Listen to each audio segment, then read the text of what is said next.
En ce moment précis, pendant que vous écoutez ces mots, la lumière qui entre dans vos yeux a voyagé pendant exactement 8 minutes et 20 secondes depuis la surface du Soleil. Mais il y a quelque chose de bien plus troublant qui se passe en ce moment même. Des photons qui ont quitté des galaxies lointaines il y a plus de 13 milliards d'années viennent tout juste de terminer leur voyage cosmique pour frapper les miroirs dorés du télescope spatial James Webb. Et ce que ces photons révèlent est en train de faire trembler les fondations mêmes de notre compréhension de l'univers. Ces anciennes lueurs de lumière nous montrent des galaxies qui ne devraient tout simplement pas exister. Des galaxies massives, matures, complexes, apparaissent en seulement 300 millions d'années après le Big Bang. C'est comme découvrir un gratte-ciel de 50 étages dans une ville qui vient d'être fondée hier matin. Le 25 décembre 2021, un événement extraordinaire s'est produit au-dessus de la forêt amazonienne en Guyane française. Une fusée Ariane 5 a décollé, transportant dans ses entrailles le télescope spatial le plus sophistiqué jamais construit par l'humanité. 6 mois plus tard, après un voyage d'1,5 million de kilomètres, le James Webb Space Telescope a ouvert son œil doré sur l'univers. Les astronomes du monde entier attendaient ce moment avec une impatience fébrile. Ils s'attendaient à voir plus loin, plus clairement que jamais auparavant. Ce qu'ils ne s'attendaient pas à voir, c'était quelque chose qui allait remettre en question un siècle de cosmologie. Imaginez que vous comprimez toute l'histoire de l'univers en une seule année. Le Big Bang se produit à minuit le 1er janvier. Notre Soleil et la Terre n'apparaissent que début septembre. Les dinosaures surgissent le 25 décembre. L'humanité moderne émerge dans les toutes dernières secondes avant minuit le 31 décembre. Maintenant, selon nos modèles cosmologiques établis, les premières grandes galaxies devraient commencer à se former quelque part vers la mi-janvier de cette année cosmique.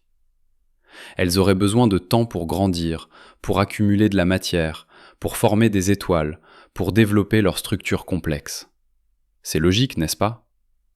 Vous ne pouvez pas construire une cathédrale en une journée. Mais voici ce que le James Webb nous montre. Des cathédrales cosmiques complètes, avec leurs vitraux et leurs flèches, apparaissant le 2 janvier. Des galaxies contenant des centaines de milliards d'étoiles, organisées en structures spirales élégantes, brillant intensément dans l'univers primitif.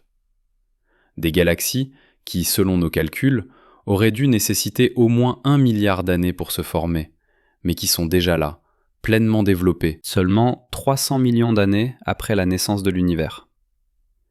Le professeur Joël Leja, de l'Université d'État de Pennsylvanie, a été l'un des premiers à analyser ces données troublantes.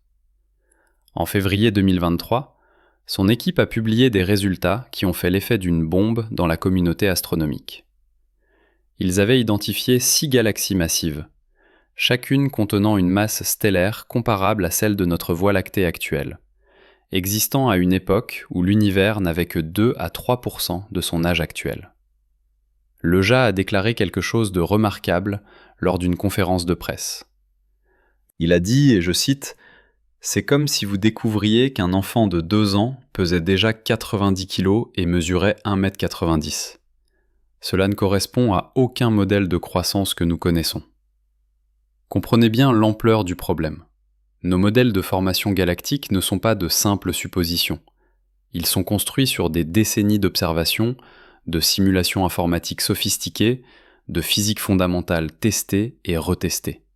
Ces modèles nous disent que dans l'univers primitif, la matière était distribuée de manière relativement uniforme. De minuscules fluctuations de densité, amplifiées par la gravité sur des centaines de millions d'années, ont lentement rassemblé la matière en grumeaux de plus en plus grands.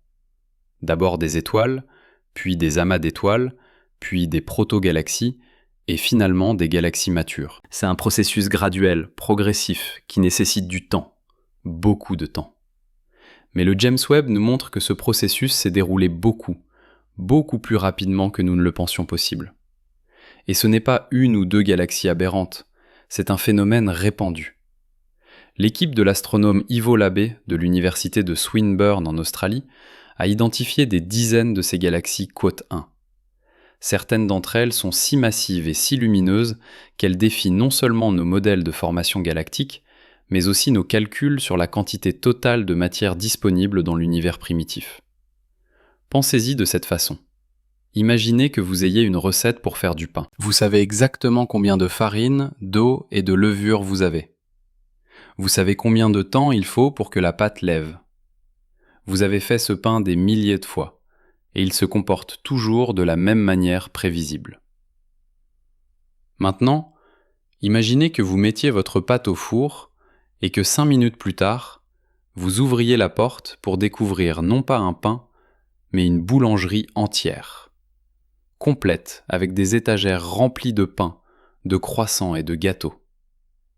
Vous vérifiez vos ingrédients, vous vérifiez votre minuterie. Tout semble correct. Mais le résultat est impossible selon tout ce que vous savez sur la cuisson du pain. C'est exactement la situation dans laquelle se trouvent les cosmologistes en ce moment. Et cela soulève des questions profondément troublantes. Soit nos mesures sont fausses, soit nos modèles de formation galactique sont incomplets, soit notre compréhension fondamentale de l'évolution de l'univers primitif nécessite une révision majeure. Ou peut-être, et c'est l'option la plus radicale, y a-t-il quelque chose de fondamentalement incorrect dans notre modèle du Big Bang lui-même? Maintenant, je sais parfaitement à quoi vous pensez. Vous vous dites peut-être, encore une théorie scientifique qui s'effondre. La science ne sait jamais vraiment ce qui se passe. Mais arrêtons-nous un instant. Ce que nous observons ici n'est pas un échec de la science. C'est la science fonctionnant exactement comme elle devrait fonctionner. Nous avons construit un instrument extraordinaire. Nous avons fait des observations précises. Ces observations ne correspondent pas à nos prédictions. Et maintenant, nous devons faire le travail difficile de comprendre pourquoi. C'est radicalement différent de la pseudo-science ou des théories du complot qui commencent avec une conclusion et cherchent ensuite des preuves pour la soutenir. La vraie science fait le contraire. Elle suit les preuves, même quand ces preuves nous mènent dans des directions inconfortables, même quand elles remettent en question nos théories les plus chères. Le docteur Mike Boylan-Colchin, de l'Université du Texas à Austin, a dirigé une équipe qui a tenté de quantifier exactement à quel point ces galaxies sont problématiques. Leurs calculs, publiés dans la revue Nature Astronomy en mars 2023, montrent que certaines de ces galaxies primitives contiennent tellement de masse stellaire qu'elles auraient dû convertir presque 100% de leur matière disponible en étoiles. Dans l'univers actuel, les galaxies les plus efficaces convertissent seulement environ 10% de leur matière en étoiles. Le reste sous forme de gaz ou est éjecté par les vents stellaires et les supernovae. Alors comment ces galaxies primitives ont-elles réussi à être 10 fois plus efficaces? Il y a plusieurs possibilités, et chacune d'entre elles est fascinante à sa manière. La première possibilité est que nos mesures de distance sont incorrectes. Peut-être que ces galaxies ne sont pas aussi lointaines que nous le pensons. Peut-être qu'elles sont plus proches, plus jeunes, et donc moins problématiques. Mais cette explication semble de moins en moins probable à mesure que nous accumulons plus de données. Les astronomes utilisent plusieurs méthodes indépendantes pour mesurer les distances cosmiques, et toutes ces méthodes pointent vers la même conclusion troublante. Ces galaxies sont vraiment aussi anciennes qu'elles semblent l'être. La deuxième possibilité est que ces galaxies primitives formaient des étoiles d'une manière fondamentalement différente de celle des galaxies modernes. Peut-être que dans l'univers primitif, les conditions étaient telles que la formation d'étoiles était beaucoup plus rapide et efficace. Peut-être que les premières étoiles étaient beaucoup plus massives que les étoiles typiques d'aujourd'hui, brûlant plus brillamment et mourant plus rapidement, permettant à plusieurs générations d'étoiles de se succéder en un temps relativement court. Cette idée est séduisante, mais elle soulève ses propres questions. Pourquoi la formation d'étoiles aurait-elle été si différente alors? Qu'est-ce qui a changé? La troisième possibilité est encore plus intrigante. Peut-être que la matière noire, cette substance mystérieuse qui constitue environ 85% de toute la matière dans l'univers, se comportait différemment dans l'univers primitif. La matière noire est invisible, mais nous savons qu'elle existe à cause de ses effets gravitationnels. C'est l'échafaudage invisible sur lequel les galaxies se construisent. Si la matière noire était distribuée différemment dans l'univers primitif, ou si elle interagissait avec la matière normale d'une manière que nous ne comprenons pas encore, cela pourrait expliquer comment les galaxies ont pu se former si rapidement. L'équipe de la professeure Sandro Takela, de l'université de Cambridge, a proposé une variante fascinante de cette idée. Il suggère que dans l'univers très primitif, il pourrait y avoir eu des régions de densité exceptionnellement élevées, des graines cosmiques, où la matière était déjà concentrée bien plus que nos modèles ne le prédisent. Ces graines auraient pu servir de sites de formation galactique accélérée, permettant aux galaxies de croître beaucoup plus rapidement que la normale. Mais d'où viendraient ces graines ? Et pourquoi nos modèles de l'univers primitif ne les prédisent-ils pas ? Puis il y a la possibilité la plus radicale de toutes. Peut-être que notre compréhension fondamentale de l'expansion de l'univers est incorrecte. Le modèle du Big Bang repose sur l'idée que l'univers est né il y a environ 13 milliards 800 millions d'années dans un état incroyablement chaud et dense et qu'il s'est depuis étendu et refroidi. Cette chronologie est soutenue par de multiples lignes de preuves indépendantes. Le fond diffus cosmologique, l'abondance des éléments légers, la distribution des galaxies à grande échelle. Mais que se passerait-il si un élément crucial de cette histoire était incorrect ? Certains cosmologistes ont commencé à explorer des modèles alternatifs. Et si l'univers était plus vieux que nous ne le pensons ? Et si le taux d'expansion de l'univers n'était pas constant, mais variait de manière que nous ne comprenons pas encore. Il existe déjà une tension connue dans la cosmologie moderne, appelée la tension de Hubble. Différentes méthodes de mesure du taux d'expansion actuel de l'univers donnent des résultats légèrement différents. Cette discordance pourrait-elle être un indice que quelque chose de plus profond ne va pas dans nos modèles ? Le professeur Stacy McGough de l'université Case Western Reserve a passé des décennies à étudier les anomalies dans notre compréhension de la gravité à l'échelle galactique. Il souligne que les galaxies du James Webb ne sont que la dernière d'une longue série d'observations qui ne correspondent pas parfaitement à nos modèles. Les courbes de rotation des galaxies spirales, la distribution de la matière dans les amas de galaxies, et maintenant ces galaxies primitives impossiblement massives. Peut-être, suggère-t-il, que nous devons repenser non seulement notre compréhension de la formation des galaxies, mais aussi notre compréhension de la gravité elle-même à l'échelle cosmique. Mais soyons clairs, personne ne suggère que nous devons jeter le modèle du Big Bang à la poubelle. Ce modèle a fait des prédictions remarquablement précises pendant des décennies. Il a prédit l'existence du fond diffus cosmologique avant que nous ne l'observions. Il a prédit les abondances relatives d'hydrogène, d'hélium et de lithium dans l'univers avec une précision stupéfiante. Il a prédit la structure à grande échelle de l'univers que nous observons aujourd'hui. Un modèle qui réussit si bien dans tant de domaines ne peut pas être complètement faux. Ce que ces observations du James Webb nous disent, c'est que notre compréhension est incomplète. Il y a des pièces manquantes dans le puzzle. Et c'est exactement ce qui rend la science si excitante. Nous ne sommes pas à la fin de la connaissance. Nous sommes au bord d'une nouvelle découverte, peut-être d'une révolution dans notre compréhension de l'univers.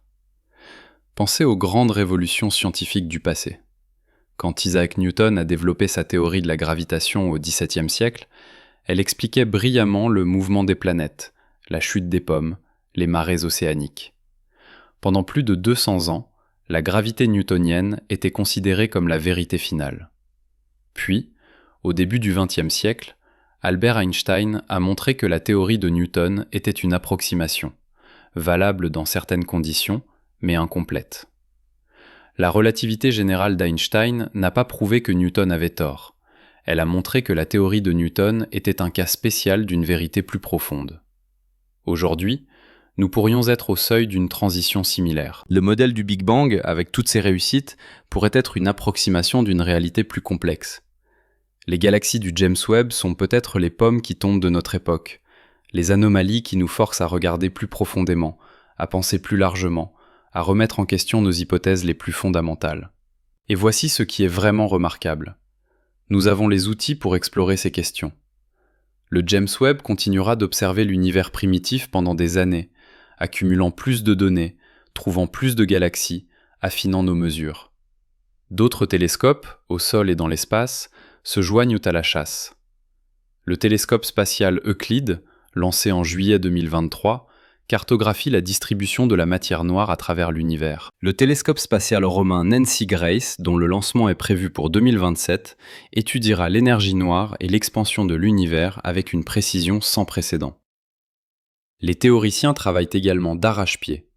Des superordinateurs dans le monde entier exécutent des simulations de plus en plus sophistiquées de l'univers primitif, testant différents scénarios, explorant différentes possibilités. Chaque nouvelle simulation nous rapproche un peu plus de la compréhension de ce qui s'est réellement passé dans les premiers centaines de millions d'années après le Big Bang. Mais au-delà des détails techniques, au-delà des équations et des observations, il y a quelque chose de profondément humain dans cette quête. Nous sommes une espèce qui regarde les étoiles et demande. Ces questions ont hanté l'humanité depuis que nos ancêtres ont levé les yeux vers le ciel nocturne pour la première fois. Pendant la majeure partie de l'histoire humaine, nous n'avions que des mythes et des spéculations pour répondre à ces questions. Maintenant, pour la première fois, nous avons les outils pour obtenir de vraies réponses. Nous pouvons littéralement voir en arrière dans le temps, observer l'univers tel qu'il était quand il était jeune, tracer l'histoire de la création elle-même. C'est un privilège extraordinaire et aussi une responsabilité extraordinaire. Parce que ce que nous découvrons n'est pas seulement une collection de faits sur des galaxies lointaines. C'est notre histoire d'origine. C'est l'histoire de comment la matière et l'énergie qui composent nos corps, nos planètes, nos étoiles, sont venues à exister. Chaque atome de carbone dans votre corps a été forgé dans le cœur d'une étoile mourante. Chaque atome d'oxygène que vous respirez a été créé dans une supernova cataclysmique. Vous êtes littéralement fait de poussière d'étoiles, et ces galaxies primitives que le James Webb observe sont vos ancêtres cosmiques. Alors quand nous découvrons que ces galaxies ancestrales ne se comportent pas comme nous le pensions, ce n'est pas juste un problème technique pour les astronomes. C'est une invitation à repenser notre compréhension de nos propres origines. C'est un rappel que l'univers est plus étrange, plus complexe, plus merveilleux que nous ne l'imaginions. Et voici peut-être la leçon la plus importante de toutes. La science n'a pas toutes les réponses. Elle ne prétend pas avoir toutes les réponses. Ce qui rend la science puissante, ce n'est pas qu'elle connaît tout, mais qu'elle a une méthode pour découvrir ce qu'elle ne sait pas. Quand nous trouvons quelque chose qui ne correspond pas à nos théories, nous ne nions pas l'observation. Nous ne l'ignorons pas. Nous ne l'expliquons pas avec des histoires confortables, mais non testables. Nous faisons le travail difficile de réviser nos théories, de développer de nouvelles idées, de concevoir de nouvelles expériences. Ce processus est parfois lent. Il est souvent frustrant. Il nécessite de l'humilité, la volonté d'admettre quand nous avons tort, le courage de remettre en question même nos idées les plus chères. Mais c'est ce processus, cette méthode scientifique, qui nous a donné presque tout ce qui rend la vie moderne possible. La médecine qui nous maintient en vie, la technologie qui nous connecte, la compréhension de notre monde qui nous permet de le protéger et de le préserver. Les galaxies impossibles du James Webb nous rappellent que ce voyage de découverte n'est pas terminé. Il ne sera peut-être jamais terminé. Il y aura toujours de nouvelles questions, de nouveaux mystères, de nouvelles frontières à explorer. Et c'est exactement comme il se doit. Un univers que nous comprendrions complètement serait un univers ennuyeux. Un univers qui continue de nous surprendre, de nous défier, de nous émerveiller, c'est un univers dans lequel il vaut la peine de vivre. Alors que signifient vraiment ces galaxies primitives pour notre compréhension du cosmos ? Comment les scientifiques tentent-ils de résoudre ce puzzle cosmique ? Et qu'est-ce que cela nous dit sur les limites de la connaissance humaine elle-même ? Revenons à cette question fondamentale qui hante les couloirs des observatoires et les bureaux des cosmologistes depuis que les premières images du James Webb ont été révélées. Comment des galaxies contenant des centaines de milliards d'étoiles ont-elles pu se former en seulement 300 millions d'années ? Pour vraiment comprendre l'ampleur de ce défi, nous devons plonger dans les mécanismes réels de la formation des étoiles et des galaxies. Nous devons comprendre non seulement ce qui devrait se passer selon nos modèles, mais aussi ce qui pourrait se passer dans des conditions que nous n'avons jamais envisagées. Imaginez que vous êtes dans l'univers primitif, seulement quelques centaines de millions d'années après le Big Bang. L'univers est encore incroyablement chaud par rapport à aujourd'hui, mais il s'est suffisamment refroidi pour que les atomes puissent exister de manière stable. L'espace est rempli principalement d'hydrogène et d'hélium, les deux éléments les plus simples, créés dans les premières minutes après le Big Bang. Il n'y a pas encore de carbone, pas d'oxygène, pas de fer. Ces éléments plus lourds n'existent pas encore parce qu'ils ne peuvent être créés que dans les cœurs des étoiles et lors des explosions de supernovae. Vous êtes dans un univers chimiquement primitif, un univers qui attend sa première génération d'étoiles. La physique nous dit que pour qu'une étoile se forme, un nuage de gaz doit s'effondrer sous sa propre gravité. Mais il y a un problème. Quand le gaz s'effondre, il se réchauffe. Et quand il se réchauffe, la pression augmente. Cette pression s'oppose à l'effondrement gravitationnel. Pour qu'une étoile puisse vraiment se former, le nuage de gaz doit trouver un moyen de se débarrasser de cette chaleur, de se refroidir suffisamment pour que la gravité puisse gagner. Dans l'univers moderne, ce refroidissement se produit grâce à des molécules complexes qui rayonnent efficacement l'énergie thermique dans l'espace. Mais dans l'univers primitif, ces molécules complexes n'existaient pas encore. Le docteur Volker Bromm, de l'Université du Texas à Austin, a passé sa carrière à étudier les toutes premières étoiles, ce qu'on appelle les étoiles de population 3. Ces simulations informatiques suggèrent que ces étoiles primordiales étaient des monstres, peut-être 100 fois plus massives que notre Soleil, peut-être même 1000 fois plus massives. Ces géants stellaires brûlaient avec une intensité féroce, produisant d'énormes quantités de lumière ultraviolette et de rayonnement. Mais ils vivaient vite et mouraient jeunes.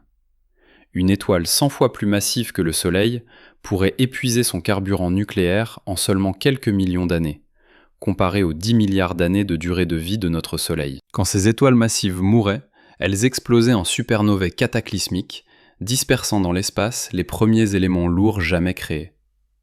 Ces éléments lourds, le carbone, l'oxygène, le silicium, le fer, enrichissaient les nuages de gaz environnants. Et voici où les choses deviennent intéressantes. Ces éléments lourds sont beaucoup plus efficaces pour refroidir les nuages de gaz que l'hydrogène et l'hélium pur. Cela signifie que la deuxième génération d'étoiles pouvait se former plus facilement, plus rapidement et en plus grand nombre. Mais même en tenant compte de ce processus accéléré, nos modèles suggèrent que la formation de galaxies massives devrait prendre au moins 1 milliard d'années. Alors comment expliquer ces galaxies que nous voyons après seulement 300 millions d'années ? L'équipe de la professeure Pratika Dayal de l'université de Groningue aux Pays-Bas a proposé une solution audacieuse. Et si les premières étoiles ne se formaient pas isolément, mais en grappes massives, des milliers ou des millions d'étoiles naissant presque simultanément dans des régions compactes de l'espace ? Pensez à la différence entre planter des arbres un par un sur plusieurs décennies et semer une forêt entière en une seule saison. Si les conditions sont parfaites, si vous avez suffisamment de graines, suffisamment d'eau, suffisamment de nutriments, vous pouvez créer une forêt mature en une fraction du temps qu'il faudrait normalement. Peut-être que dans l'univers primitif, les conditions étaient parfaites pour une formation stellaire explosive. Peut-être que les nuages de gaz étaient plus denses, plus froids, plus instables que nous ne le pensions. Peut-être que la matière noire était distribuée de manière à créer des puits gravitationnels exceptionnellement profonds, des pièges à matière qui pouvaient rassembler rapidement d'énormes quantités de gaz. Mais cette explication soulève ses propres questions. Si la formation stellaire était si efficace dans l'univers primitif, pourquoi ne l'est-elle plus aujourd'hui ? Qu'est-ce qui a changé ? Le professeur Romain Tessier, de l'université de Zurich, a développé des simulations sophistiquées qui suggèrent une réponse possible. Dans l'univers primitif, avant que les premières générations d'étoiles n'aient enrichi l'espace en éléments lourds, les nuages de gaz étaient plus homogènes, plus lisses. Cette homogénéité permettait peut-être des effondrements gravitationnels plus cohérents, plus massifs. Une fois que les supernovae ont commencé à disperser des éléments lourds et à créer des turbulences dans le milieu interstellaire, la formation stellaire est devenue plus chaotique, plus fragmentée, et paradoxalement moins efficace à grande échelle. Mais il y a une autre possibilité, encore plus intrigante. Et si notre compréhension de la matière noire elle-même était incomplète ? La matière noire est l'une des plus grandes énigmes de la physique moderne. Nous savons qu'elle existe parce que nous pouvons voir ses effets gravitationnels. Les galaxies tournent trop rapidement pour être maintenues ensemble uniquement par la gravité de leur matière visible. Les amas de galaxies contiennent beaucoup plus de masse que nous ne pouvons en voir. la lumière des galaxies lointaines, est courbée par des concentrations invisibles de masse. Tous ces phénomènes pointent vers l'existence d'une forme de matière qui n'interagit pas avec la lumière, qui est invisible à tous nos télescopes, mais qui exerce une influence gravitationnelle puissante.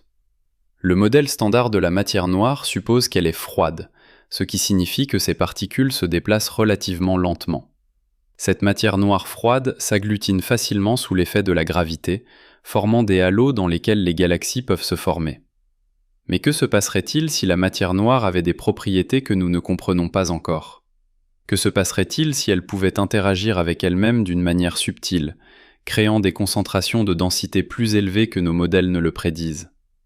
La docteure Celine Boehm de l'Université de Sydney a exploré cette possibilité pendant des années. Elle suggère que si les particules de matière noire peuvent interagir entre elles, même faiblement, cela pourrait changer radicalement la façon dont la matière noire se distribue dans l'univers primitif. Ces interactions pourraient créer des régions de densité exceptionnellement élevées, des quadsets cosmiques qui pourraient déclencher une formation galactique accélérée. C'est une idée spéculative, certainement, mais elle est testable. Si cette hypothèse est correcte, nous devrions voir des signatures spécifiques dans la distribution des galaxies primitives, des motifs qui ne correspondraient pas aux prédictions de la matière noire froide standard. Et voici où les choses deviennent vraiment fascinantes. Le James Webb ne se contente pas de trouver des galaxies massives dans l'univers primitif. Il trouve également des galaxies avec des structures étonnamment complexes, des galaxies spirales avec des bras bien définis, des galaxies avec des barres centrales, des galaxies avec des signes de fusion et d'interaction. Ces structures nécessitent du temps pour se développer. Dans l'univers moderne, il faut des milliards d'années pour qu'une galaxie spirale développe ses bras caractéristiques. Comment ces structures ont-elles pu apparaître si rapidement ? L'équipe du professeur Peter Van Dokkum de l'université Yale a analysé en détail la morphologie de ces galaxies primitives. Leurs résultats, publiés en septembre 2023, montrent quelque chose de remarquable.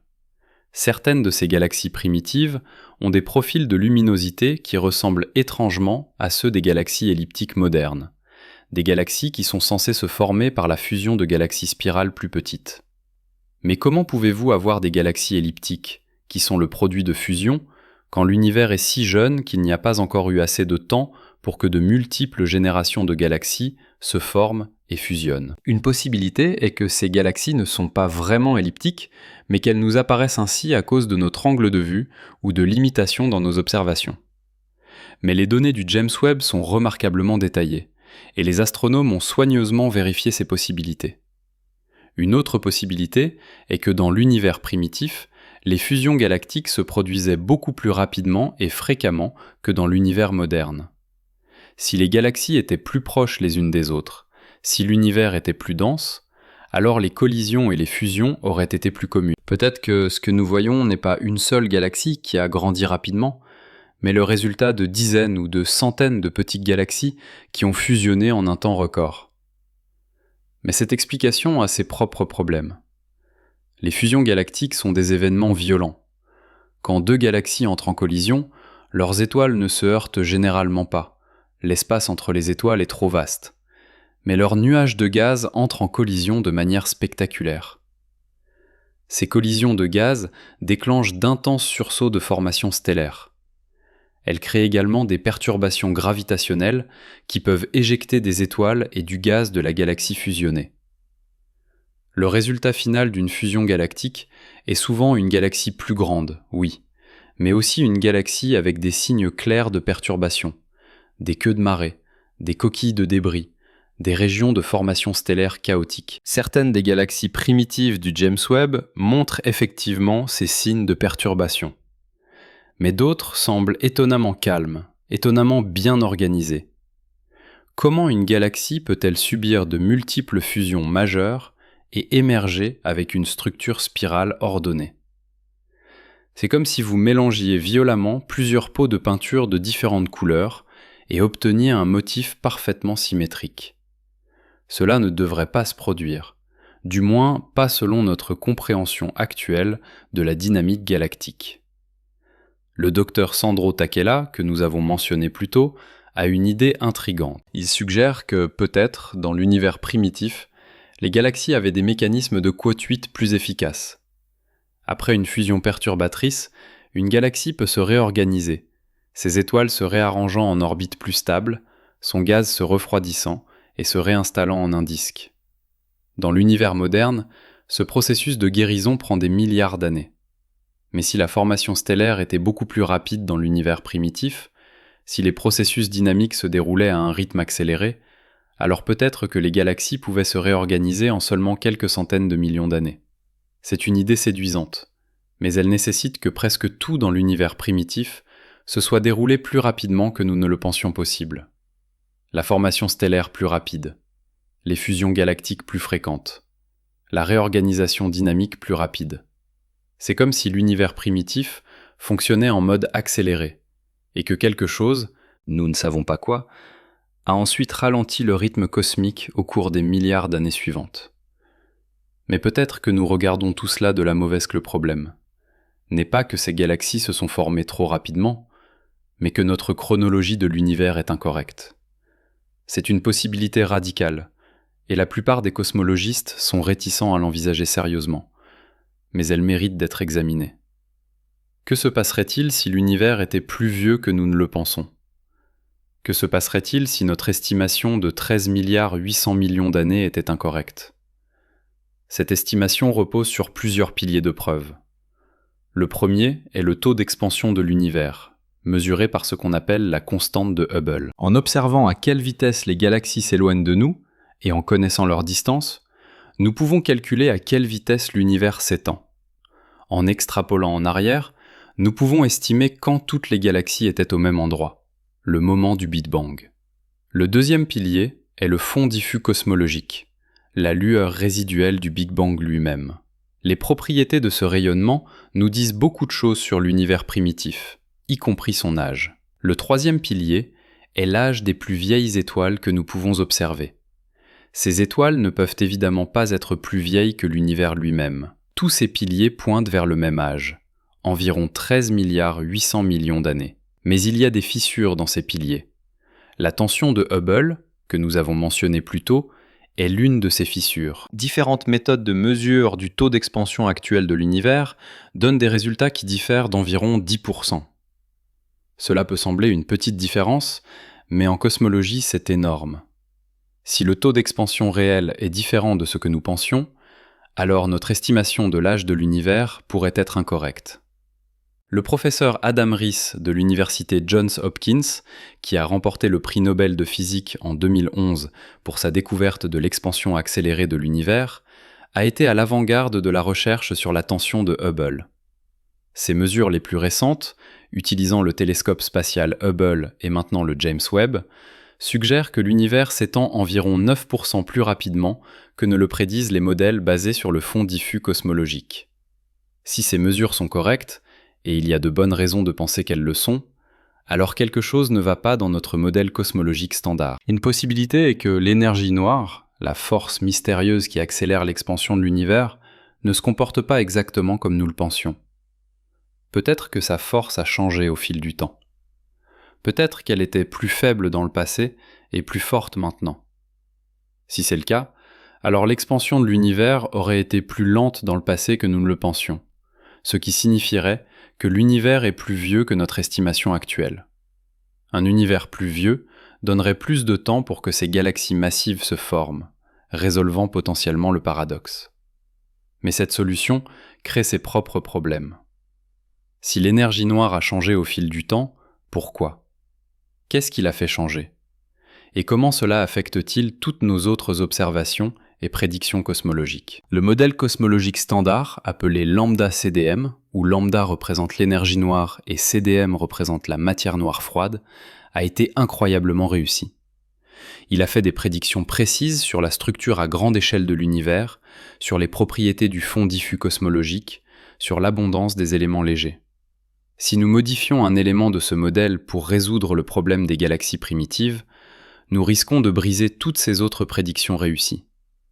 C'est le dilemme central auquel sont confrontés les cosmologistes en ce moment.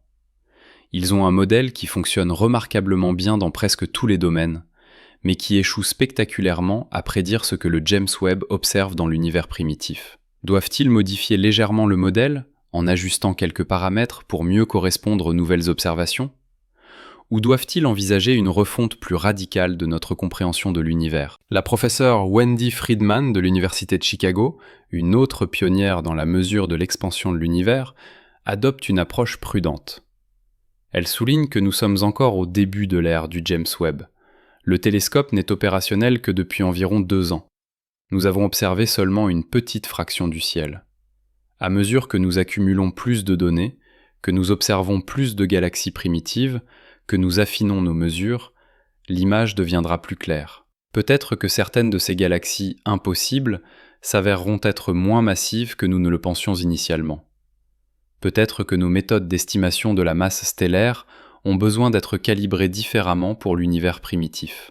Mais même si certaines de ces galaxies s'avèrent être moins problématiques, il est clair que beaucoup d'entre elles sont réellement massives, réellement anciennes, et réellement difficiles à expliquer. Le problème ne va pas simplement disparaître avec plus de données. Si quoi que ce soit, plus de données rendent le problème plus aigu, plus urgent, plus impossible à ignorer. Alors où cela nous mène-t-il ? Nous nous trouvons à un moment fascinant dans l'histoire de la cosmologie. Nous avons un télescope qui peut voir plus loin et plus clairement que jamais auparavant. Nous avons des ordinateurs qui peuvent simuler l'évolution de l'univers avec une précision sans précédent. Nous avons une communauté mondiale de scientifiques brillants qui travaillent ensemble pour résoudre ces énigmes. Et nous avons des observations qui défient nos théories les plus fondamentales. Ce n'est pas une crise, c'est une opportunité. Une opportunité de découvrir quelque chose de nouveau sur l'univers. Une opportunité de repousser les frontières de la connaissance humaine. Une opportunité de nous rappeler que malgré tout ce que nous avons appris, malgré tous nos télescopes sophistiqués et nos théories élégantes, l'univers garde encore des secrets, des surprises, des merveilles que nous n'avons pas encore imaginées. Les galaxies du James Webb nous disent que l'univers primitif était un endroit plus dynamique, plus complexe, plus étrange que nous ne l'avions imaginé. Elles nous disent que la formation des galaxies n'est pas un processus simple et prévisible, mais un phénomène riche et varié qui peut se dérouler de multiples façons dans différentes conditions. Elles nous disent que nous avons encore beaucoup à apprendre. Et peut-être, juste peut-être, elles nous disent quelque chose de plus profond. Peut-être qu'elles nous rappellent que l'univers n'est pas obligé de se conformer à nos attentes, que la nature est plus créative, plus inventive que nos modèles mathématiques, que la réalité est toujours plus riche que nos théories. Il y a quelque chose de profondément troublant dans la façon dont nous mesurons l'univers. Nous sommes des créatures minuscules, confinées à une planète insignifiante, orbitant autour d'une étoile ordinaire, dans une galaxie parmi des milliards. Et pourtant, nous prétendons connaître l'âge de l'univers à quelques dizaines de millions d'années près. Nous prétendons comprendre ce qui s'est passé dans les premières fractions de seconde après le Big Bang.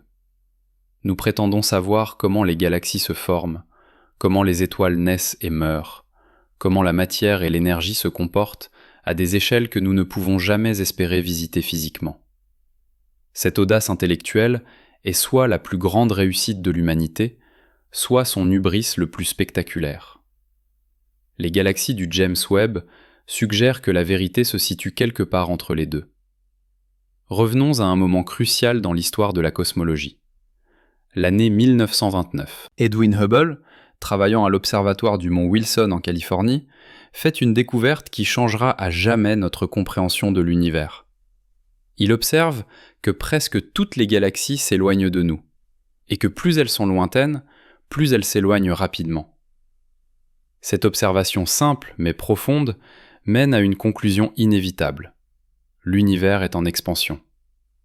Et si l'univers est en expansion maintenant, alors il devait être plus petit dans le passé. Extrapolez suffisamment loin en arrière, et vous arrivez à un moment où tout l'univers était concentré en un point infiniment dense et chaud. Le Big Bang. Mais voici ce qui est fascinant. Hubble lui-même était profondément sceptique quant à cette interprétation.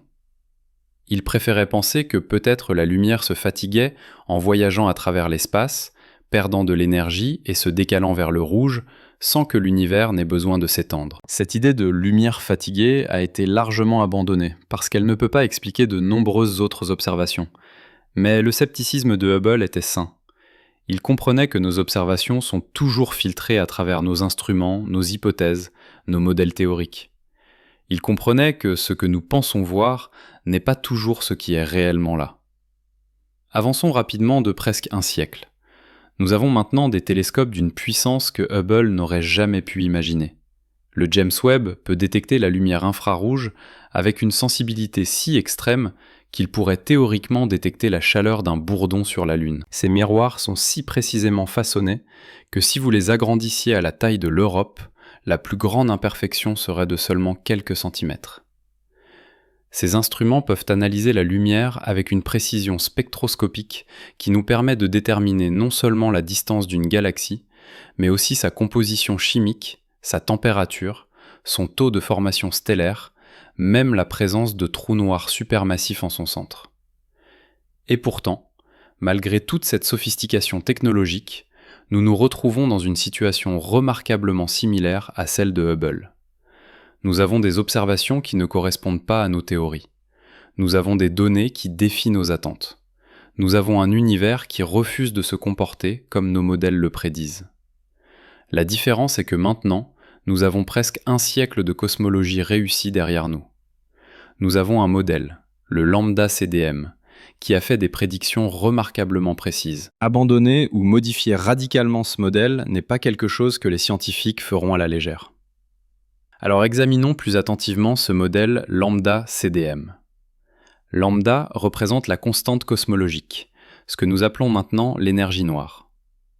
C'est une forme mystérieuse d'énergie qui imprègne tout l'espace et qui pousse l'univers à s'étendre de plus en plus rapidement. Nous ne savons pas ce qu'est l'énergie noire. Nous ne savons pas d'où elle vient. Nous ne savons pas pourquoi elle a la force qu'elle a. Mais nous savons qu'elle existe parce que nous pouvons mesurer ses effets. L'expansion accélérée de l'univers, découverte en 1998, ne peut être expliquée sans elle. CDM signifie Cold Dark Matter, matière noire froide. Comme nous l'avons discuté, c'est une forme de matière invisible qui n'interagit pas avec la lumière, mais qui exerce une influence gravitationnelle.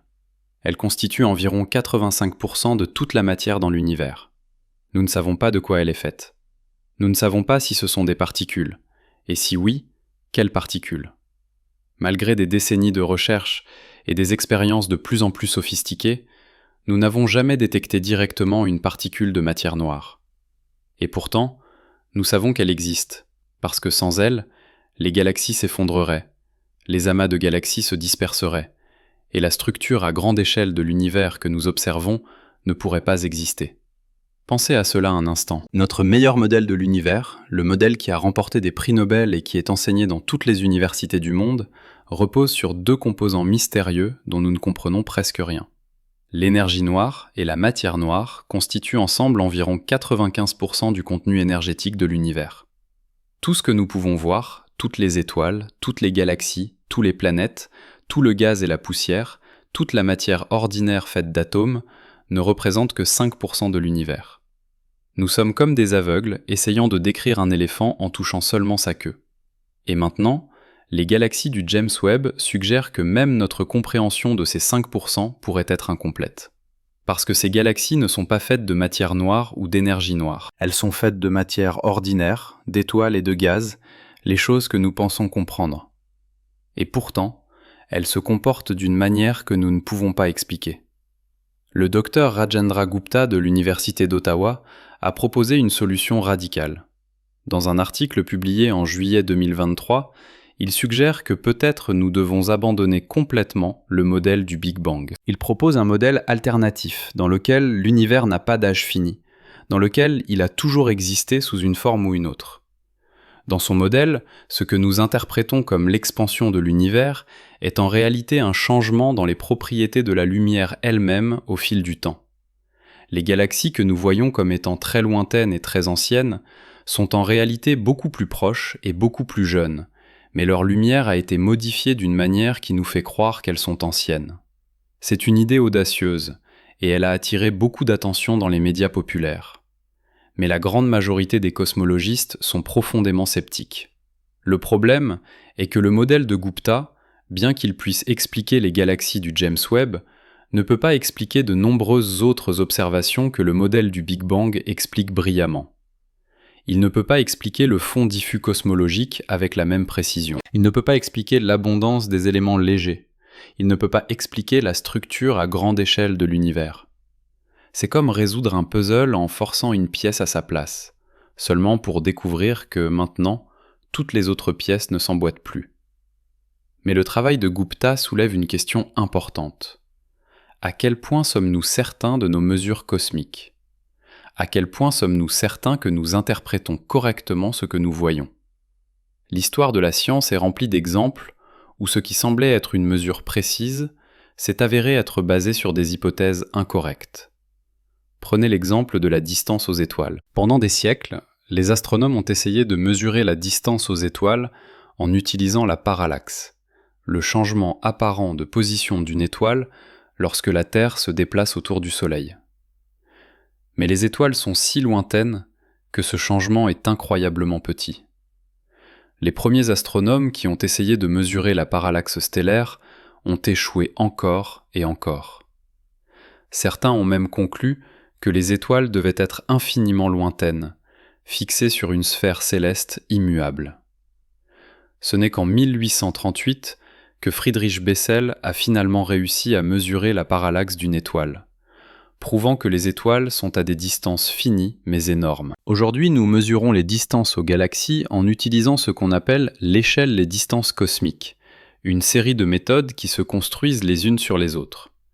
Nous commençons par mesurer les distances aux étoiles proches en utilisant la parallaxe. Ensuite, nous utilisons ces étoiles pour calibrer d'autres méthodes qui fonctionnent à de plus grandes distances, comme les étoiles variables céphéides, dont la luminosité varie de manière prévisible. Ensuite, nous utilisons les céphéides pour calibrer des méthodes qui fonctionnent à des distances encore plus grandes, comme les supernovae de type 1, qui ont toutes à peu près la même luminosité intrinsèque. Chaque étape de cette échelle repose sur l'étape précédente. Si une étape est incorrecte, toutes les étapes suivantes sont incorrectes. C'est comme construire une tour en empilant des blocs. Si le bloc du bas est légèrement de travers, le bloc suivant sera encore plus de travers, et ainsi de suite, jusqu'à ce que toute la tour soit penchée. Les cosmologistes sont très conscients de ce problème. Ils passent énormément de temps à vérifier et revérifier chaque étape de l'échelle des distances cosmiques, à chercher des erreurs systématiques, à comparer différentes méthodes. Et jusqu'à présent, tout semble cohérent. Différentes méthodes indépendantes donnent des résultats similaires. Mais les galaxies du James Webb suggèrent que peut-être, quelque part dans cette échelle, il y a une erreur subtile que nous n'avons pas encore détectée. Ou peut-être que le problème n'est pas dans nos mesures de distance, mais dans notre compréhension de la formation stellaire. Quand nous regardons une galaxie lointaine, nous ne pouvons pas compter ses étoiles individuellement. Au lieu de cela, nous mesurons sa luminosité totale et son spectre, la distribution de la lumière à différentes longueurs d'onde. Ensuite, nous utilisons des modèles de population stellaire pour estimer combien d'étoiles de différents types doivent être présentes pour produire ce spectre observé. Ces modèles sont basés sur notre compréhension de comment les étoiles se forment, évoluent et meurent. Mais que se passe-t-il si les étoiles dans l'univers primitif se comportaient différemment des étoiles modernes ? Que se passe-t-il si la fonction de masse initiale, la distribution des masses stellaires lors de la formation, était différente ? Dans l'univers moderne, pour chaque étoile massive et brillante qui se forme, il se forme des centaines d'étoiles de faible masse et peu lumineuses. Mais peut-être que dans l'univers primitif, avec sa composition chimique différente, le rapport était différent. Peut-être que plus d'étoiles massives se formaient. Les étoiles massives sont beaucoup plus lumineuses que les étoiles de faible masse. Si les galaxies primitives contenaient proportionnellement plus d'étoiles massives, elles apparaîtraient beaucoup plus lumineuses pour une masse stellaire totale donnée. Nous pourrions surestimer leur masse stellaire parce que nous supposons qu'elles ont la même distribution de masse stellaire que les galaxies modernes. La professeure Karthik Iyer de l'Université Columbia a exploré cette possibilité en détail. Son équipe a développé de nouveaux modèles de population stellaire spécifiquement pour l'univers primitif, en tenant compte de la composition chimique différente et des conditions physiques différentes. Leurs résultats préliminaires, présentés lors d'une conférence en novembre 2023, suggère que certaines des galaxies du James Webb pourraient être jusqu'à 50% moins massives que les estimations initiales ne le suggéraient. C'est significatif, mais même avec cette correction, beaucoup de ces galaxies restent étonnamment massives pour leur âge. Et puis il y a la question des trous noirs supermassifs. Au centre de presque toutes les grandes galaxies, y compris notre propre Voie lactée, se trouve un trou noir supermassif, un monstre gravitationnel contenant des millions ou des milliards de fois la masse du Soleil. Ces trous noirs jouent un rôle crucial dans l'évolution des galaxies. Quand la matière tombe dans un trou noir supermassif, elle forme un disque d'accrétion tourbillonnant qui devient incroyablement chaud et lumineux. Ce processus peut libérer d'énormes quantités d'énergie, créant ce qu'on appelle un noyau galactique actif ou un quasar. Cette énergie peut chauffer et expulser le gaz de la galaxie, régulant ou même arrêtant la formation stellaire. Le James Webb a détecté des signes de trous noirs supermassifs actifs dans certaines de ces galaxies primitives. Et voici le problème. Ces trous noirs sont énormes. Certains contiennent des centaines de millions de fois la masse du Soleil, existant seulement quelques centaines de millions d'années après le Big Bang. Comment un trou noir peut-il devenir si massif si rapidement ? Les trous noirs grandissent en accrétant de la matière, en avalant du gaz, de la poussière et des étoiles. Mais il y a une limite à la vitesse à laquelle ils peuvent croître, appelée la limite d'Eddington. Quand un trou noir accrète de la matière trop rapidement, la pression de radiation de la matière tombante devient si intense qu'elle repousse la matière supplémentaire, limitant le taux de croissance. Même si un trou noir croissait à la limite d'Eddington en permanence, il faudrait des centaines de millions d'années pour atteindre des centaines de millions de masses solaires, en commençant par un trou noir de masse stellaire formé par l'effondrement d'une étoile massive. Mais l'univers n'avait que quelques centaines de millions d'années au moment où nous observons ces trous noirs géants. Cela signifie qu'ils ont dû commencer beaucoup plus massifs, ou qu'ils ont dû croître beaucoup plus rapidement que la limite d'Eddington ne le permet normalement. Le docteur Priyamvada Natarajan de l'université Yale a proposé une solution intrigante. Elle suggère que dans l'univers primitif, il pourrait y avoir eu des quote 11 de trous noirs beaucoup plus massifs que celles que nous voyons se former aujourd'hui. Au lieu de commencer avec un trou noir de quelques dizaines de masses solaires formées par l'effondrement d'une étoile, peut-être que certains trous noirs primitifs ont commencé avec des milliers ou des dizaines de milliers de masses solaires. Ces graines massives pourraient se former par l'effondrement direct de nuages de gaz géants, sans passer par l'étape stellaire. Avec une telle longueur d'avance, ces trous noirs pourraient atteindre des centaines de millions de masses solaires en quelques centaines de millions d'années. Mais cette explication soulève ses propres questions. Comment ces nuages de gaz géants pourraient-ils s'effondrer directement en trous noirs sans d'abord former des étoiles ? Dans quelles conditions cela pourrait-il se produire ? Et pourquoi ne voyons-nous pas ce processus se produire dans l'univers moderne ? Encore une fois, nous sommes confrontés à l'idée que l'univers primitif était fondamentalement différent de l'univers moderne, fonctionnant selon des règles que nous ne comprenons pas encore complètement. Il y a aussi une autre possibilité, encore plus radicale. Peut-être que ces objets brillants que nous interprétons comme des galaxies avec des trous noirs supermassifs ne sont pas du tout des galaxies. Peut-être que ce sont des objets d'un type complètement nouveau, quelque chose que nous n'avons jamais vu auparavant, quelque chose qui n'existe que dans l'univers primitif. Cette idée peut sembler farfelue, mais l'histoire de l'astronomie est remplie d'exemples où nous avons découvert des types d'objets complètement inattendus. Les quasars, quand ils ont été découverts pour la première fois dans les années 1960, étaient si étranges que certains astronomes ont suggéré qu'ils pourraient être des signaux de civilisations extraterrestres avancées. Il s'est avéré qu'ils étaient des trous noirs supermassifs accrétant de la matière, mais cela a pris des années de travail pour le comprendre. Alors peut-être que nous sommes dans une situation similaire maintenant. Peut-être que nous regardons quelque chose de nouveau, quelque chose d'inattendu, et nous essayons de le faire rentrer dans nos catégories existantes. Peut-être que dans quelques années, avec plus de données et plus de réflexions théoriques, nous réaliserons que ces objets sont quelque chose de complètement différent de ce que nous pensions. Mais voici ce qui est vraiment fascinant. Quelle que soit la solution finale à ce puzzle, quelle que soit l'explication qui finit par être correcte, nous allons apprendre quelque chose de profond sur l'univers. Si ces galaxies sont vraiment aussi massives qu'elles semblent l'être, Et si elles se sont vraiment formées aussi rapidement qu'il semble, alors nous devons réviser notre compréhension de la formation des galaxies, de la formation des étoiles, peut-être même de la physique fondamentale de la gravité et de la matière noire. Si nos mesures sont incorrectes, si nous surestimions leur masse ou leur distance, alors nous devons comprendre pourquoi nos méthodes échouent dans l'univers primitif, et cela nous en dira beaucoup sur les conditions dans l'univers jeune. Si ces objets ne sont pas des galaxies, mais quelque chose de nouveau, alors nous avons découvert un phénomène cosmique entièrement nouveau. Dans tous les cas, nous gagnons. C'est la beauté de la science. Même quand nos théories échouent, même quand nos prédictions sont incorrectes, nous apprenons, nous progressons, nous nous rapprochons de la vérité.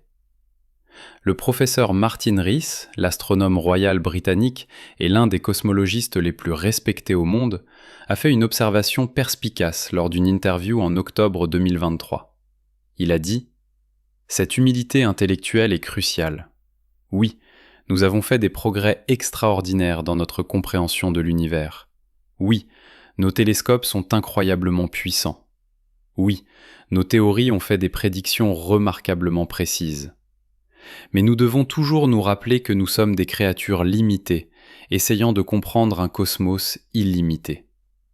Nous devons rester ouverts à la possibilité que nos théories les plus chères soient incomplètes, que nos hypothèses les plus fondamentales soient incorrectes, que l'univers soit plus étrange et plus merveilleux que nous ne pouvons d'imaginer. Et voici quelque chose d'encore plus profond. Ces galaxies primitives, ces objets qui défient nos théories, ne sont pas juste des curiosités académiques, elles sont nos ancêtres cosmiques. La matière qui les compose, les étoiles qui brillaient en leur sein, les éléments lourds qui ont été forgés dans leur cœur, tout cela a finalement contribué à former les galaxies ultérieures, y compris notre propre Voie lactée. Les atomes dans votre corps ont été créés dans des étoiles qui pourraient avoir fait partie de ces galaxies primitives. Vous êtes littéralement fait de l'univers primitif. Quand nous étudions ces galaxies, nous ne faisons pas que résoudre un puzzle scientifique abstrait. Nous traçons notre propre histoire d'origine. Nous découvrons d'où nous venons, comment nous sommes arrivés ici, quelle est notre place dans le grand récit cosmique. C'est une quête profondément humaine, une quête qui transcende la science et touche à quelque chose de plus fondamental dans notre nature. Nous sommes une espèce qui raconte des histoires, qui cherche du sens, qui veut comprendre notre place dans l'univers. Les galaxies du James Webb sont un nouveau chapitre dans cette histoire éternelle. Mais elles nous rappellent aussi quelque chose d'important.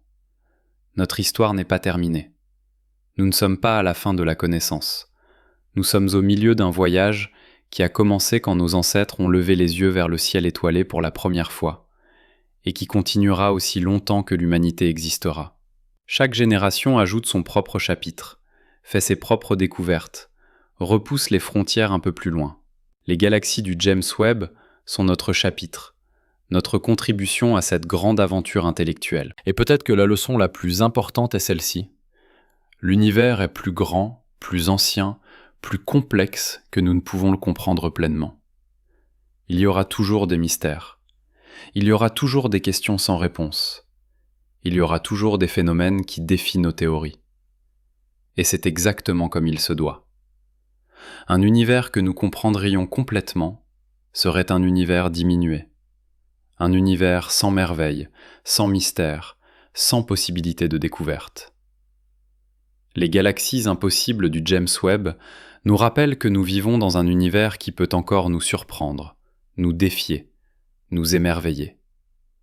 Alors que nous continuons à observer l'univers primitif, que nous accumulons plus de données, que nous développons de nouvelles théories, nous nous rapprochons de la compréhension de ces galaxies mystérieuses.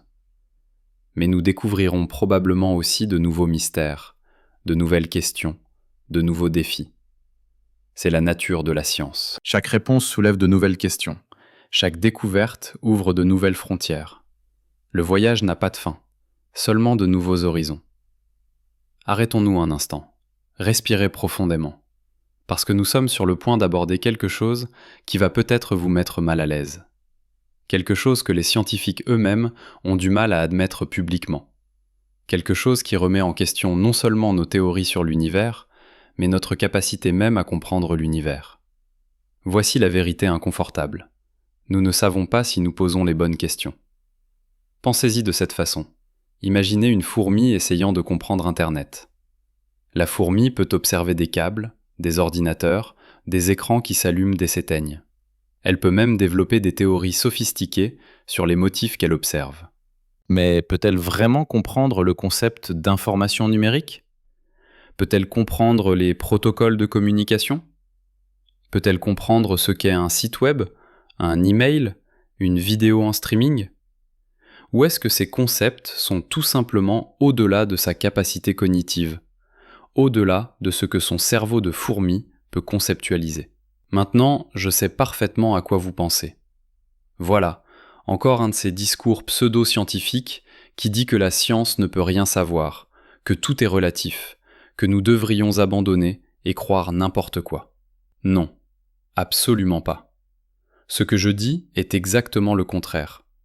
Je dis que la vraie science, la science honnête, reconnaît ses limites. Elle ne prétend pas avoir toutes les réponses. Elle ne prétend pas que ses théories actuelles sont la vérité finale. Elle reste humble face à l'immensité de ce que nous ne savons pas. Et les galaxies du James Webb nous forcent à confronter cette humilité d'une manière que nous n'avons pas eu à faire depuis des décennies. Comprenez bien ce qui se passe ici. Nous avons construit un télescope de 10 milliards de dollars. Nous avons les esprits les plus brillants de la planète qui analysent ces données. Nous avons des superordinateurs qui exécutent des simulations contenant des milliards de particules virtuelles. Nous avons un siècle de cosmologie théorique derrière nous. Et pourtant, quand nous regardons l'univers primitif, nous voyons des choses qui ne devraient pas exister. Des choses qui violent nos prédictions les plus fondamentales. Des choses qui suggèrent que peut-être, juste peut-être, nous manquons quelque chose d'énorme. Le professeur Paul Steinhardt de l'université de Princeton, l'un des architectes originaux de la théorie de l'inflation cosmique, a fait une déclaration remarquable lors d'un symposium en janvier 2024. Il a dit, et je cite, « Pensez à ce que cela signifie.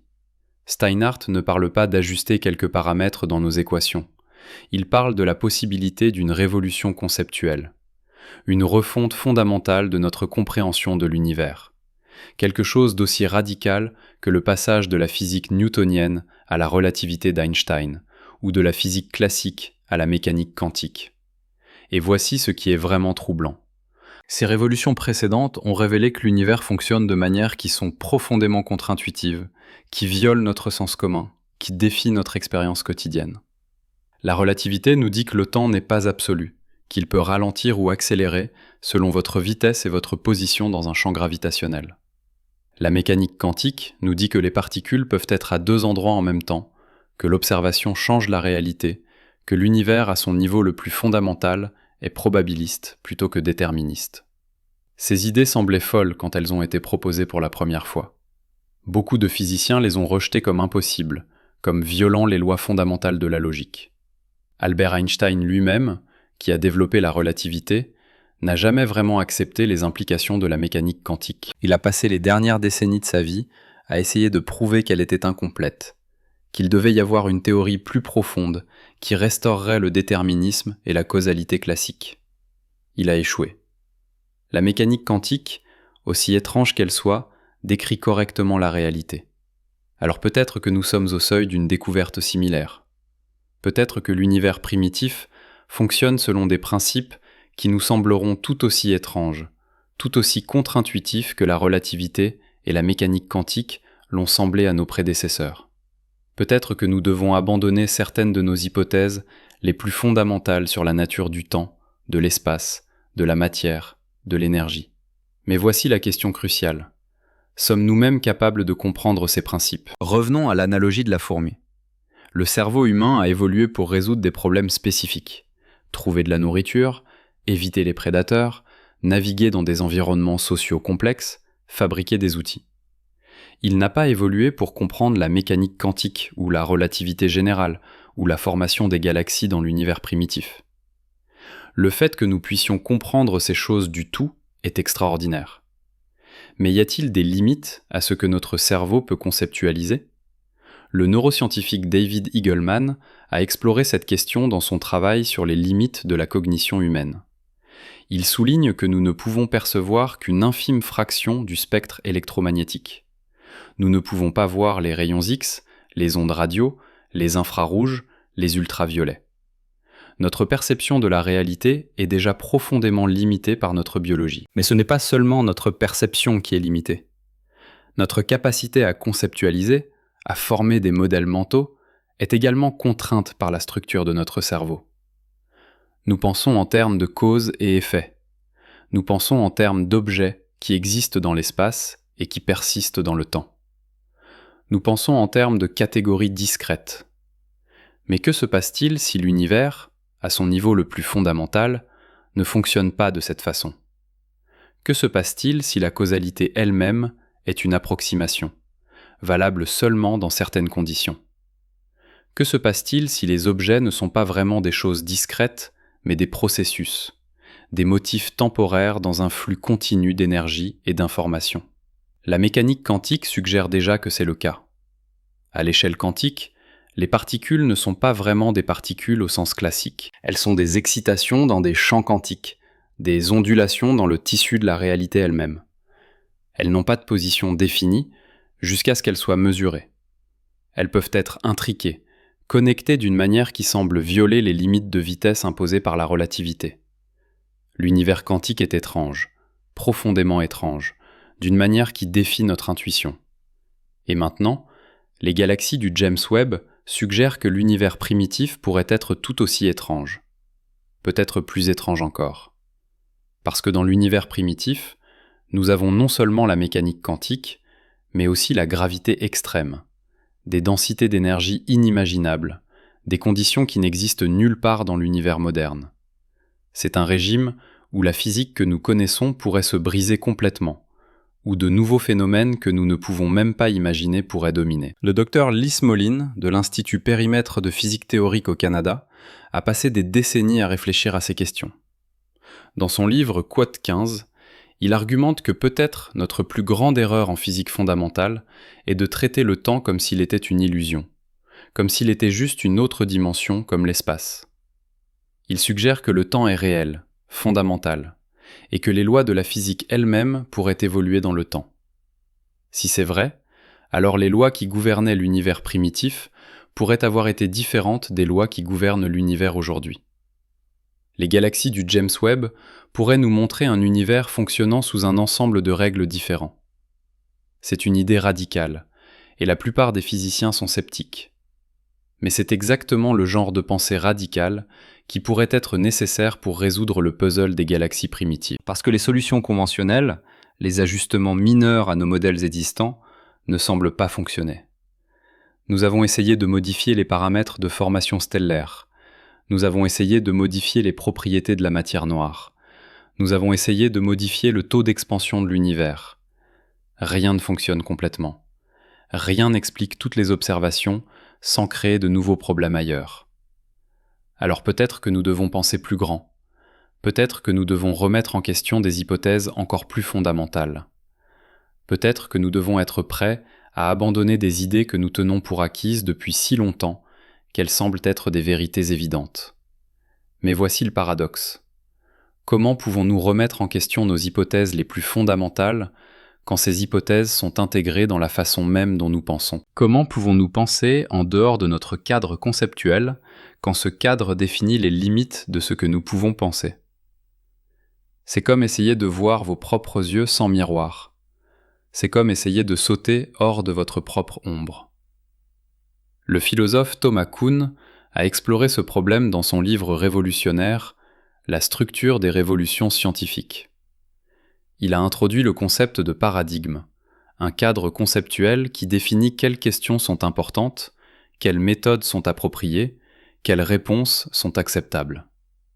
La science normale, dit Kuhn, fonctionne à l'intérieur d'un paradigme, résolvant des puzzles, affinant des théories, accumulant des connaissances. Mais parfois, les anomalies s'accumulent. Les observations qui ne correspondent pas au paradigme deviennent trop nombreuses pour être ignorées. Et finalement, il y a un changement de paradigme, une révolution scientifique où l'ancien cadre conceptuel est remplacé par un nouveau. Mais voici ce qui est crucial. Pendant une révolution scientifique, les scientifiques ne se contentent pas d'ajouter de nouvelles informations à leur compréhension existante. Ils changent la façon dont ils voient le monde. Ils commencent à poser différentes questions, à valoriser différents types de preuves, à penser en termes de différentes catégories conceptuelles. C'est un changement profond, presque comme apprendre à voir le monde avec de nouveaux yeux. Sommes-nous au bord d'un tel changement de paradigme en cosmologie ? Les galaxies du James Webb sont-elles les anomalies qui vont déclencher une révolution ? Ou sont-elles juste des puzzles difficiles qui seront finalement résolus dans le cadre de notre paradigme actuel ? Honnêtement, nous ne savons pas. Et c'est exactement le point. La vraie science vit dans cette incertitude. Elle embrasse le fait que nous ne savons pas tout. Elle reste ouverte à la possibilité que nos théories les plus chères soient incorrectes. Elle est prête à suivre les preuves où qu'elles mènent, même si elles mènent à des endroits inconfortables, même si elles remettent en question nos croyances les plus fondamentales. Mais il y a quelque chose d'encore plus profond ici, quelque chose qui va au-delà de la cosmologie, au-delà de la physique, au-delà même de la science. C'est une question sur la nature de la connaissance elle-même. Qu'est-ce que cela signifie de comprendre quelque chose ? Qu'est-ce que cela signifie de savoir quelque chose ? Nous avons tendance à penser à la connaissance comme à une collection de faits, une liste de vérités que nous avons découvertes sur le monde. Mais peut-être que la connaissance est quelque chose de plus subtil, de plus complexe. Peut-être que c'est moins comme une collection de faits et plus comme une carte, une représentation simplifiée de la réalité qui nous aide à naviguer dans le monde. Et comme toute carte, elle est nécessairement incomplète, nécessairement simplifiée, nécessairement déformée de certaines manières. Une carte de Paris ne montre pas chaque bâtiment, chaque rue, chaque arbre. Elle montre les caractéristiques importantes, les points de repère, les routes principales. Elle simplifie, elle abstrait, elle omet des détails. Mais c'est exactement ce qui la rend utile. Une carte qui montrait chaque détail de Paris serait aussi grande et aussi complexe que Paris elle-même, et donc inutile comme carte. La carte est utile précisément parce qu'elle n'est pas la réalité, parce qu'elle est une simplification de la réalité. Nos théories scientifiques sont comme des cartes. Elles ne sont pas la réalité elle-même. Elles sont des représentations simplifiées de la réalité, des modèles qui capturent certaines caractéristiques importantes tout en omettant d'autres détails. La mécanique newtonienne est une excellente carte pour naviguer dans le monde quotidien, pour construire des ponts et lancer des satellites. Mais c'est une mauvaise carte pour naviguer près de la vitesse de la lumière, ou dans des champs gravitationnels intenses. Pour ces régimes, nous avons besoin de la relativité d'Einstein, une carte différente qui capture des caractéristiques différentes de la réalité. Alors peut-être que le modèle lambda CDM, notre carte actuelle de l'univers, est une excellente carte pour certains aspects de la réalité cosmique, mais une mauvaise carte pour l'univers primitif. Peut-être que nous avons besoin d'une nouvelle carte, une qui capture des caractéristiques de l'univers primitif que notre carte actuelle omet ou déforme. Mais voici la question vraiment profonde. Y a-t-il des aspects de la réalité qui sont fondamentalement impossibles à cartographier ? Y a-t-il des phénomènes qui sont au-delà de notre capacité à modéliser, à conceptualiser, à comprendre ? Y a-t-il des limites intrinsèques à ce que la science peut savoir ? Le mathématicien Kurt Gödel a prouvé dans les années 1930 qu'il y a des limites à ce que les systèmes mathématiques formels peuvent prouver. Son théorème d'incomplétude montre que dans tout système mathématique suffisamment complexe, il y aura toujours des énoncés vrais qui ne peuvent pas être prouvés dans ce système. C'est une limite fondamentale, pas une limite pratique. Ce n'est pas que nous n'avons pas encore trouvé les preuves, c'est que les preuves ne peuvent pas exister dans le cadre du système. Y a-t-il des limites similaires à la connaissance scientifique ? Y a-t-il des questions sur l'univers qui sont fondamentalement impossibles à répondre, pas parce que nous manquons de données ou de théories, mais parce que les réponses sont au-delà de ce que notre cadre conceptuel peut capturer. Le physicien John Wheeler, qui a inventé le terme trou noir et qui a été l'un des pionniers de la gravité quantique, a passé les dernières années de sa vie à réfléchir à ces questions. Il a proposé que peut-être l'univers n'est pas fait de matière et d'énergie, mais d'information. Il a suggéré que la réalité physique émerge d'une réalité informationnelle plus fondamentale, que « it from bit », comme il l'a dit. Mais si c'est vrai, alors qu'est-ce que l'information? D'où vient-elle? Comment émerge-t-elle? Ce sont des questions qui nous mènent au bord de ce que nous pouvons conceptualiser. Et peut-être que c'est exactement là où les galaxies du James Webb nous mènent, au bord de notre compréhension, au bord de ce que nous pouvons savoir. Pas parce que nous manquons de données, nous avons des pétaoctets de données du James Webb. Pas parce que nous manquons de puissance de calcul, nous avons des super-ordinateurs qui peuvent simuler des univers entiers. Mais parce que peut-être, juste peut-être, nous approchons des limites de ce que notre cadre conceptuel actuel peut capturer. Mais voici ce qui est extraordinaire. Même si nous approchons de ces limites, même si nous découvrons qu'il y a des aspects de l'univers que nous ne pouvons pas comprendre pleinement, le voyage lui-même a une valeur immense. Chaque question que nous répondons ouvre de nouvelles questions. Chaque mystère que nous résolvons révèle de nouveaux mystères. Chaque frontière que nous franchissons nous montre de nouvelles frontières au-delà. Et dans ce processus, nous apprenons non seulement sur l'univers, mais aussi sur nous-mêmes. Nous apprenons sur les capacités et les limites de l'esprit humain. Nous apprenons sur notre place dans le cosmos. Nous apprenons l'humilité face à l'immensité de ce que nous ne savons pas. Et peut-être, juste peut-être, nous apprenons à poser de meilleures questions. Parce qu'en fin de compte, ce ne sont pas les réponses qui définissent la science. Ce sont les questions. Une bonne question peut ouvrir des décennies de recherches fructueuses. Une bonne question peut transformer notre compréhension du monde. Une bonne question peut révéler des connexions que nous n'avions jamais imaginées entre des phénomènes apparemment sans rapport.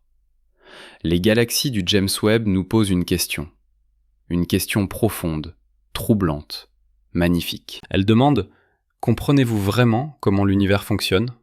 Êtes-vous sûr de vos théories ?